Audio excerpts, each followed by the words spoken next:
Filters that are easy to install and clean.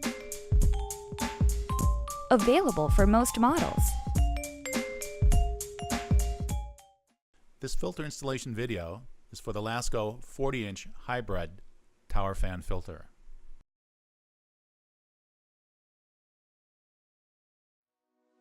While facing the front of the fan, begin by laying the fan down on its right side. Make sure the fan is clean, free of any dust and dirt or grime. This is your fan filter. Check to make sure that you have the correct filter for the corresponding side of the fan. Starting at the bottom of the vent intake lip, stretch the elastic around the bottom, working your way up the sides and around the top.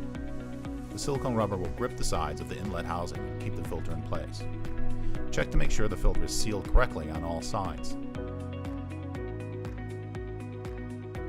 Repeat the same on the right side of the fan. Okay, and that's all there's to it.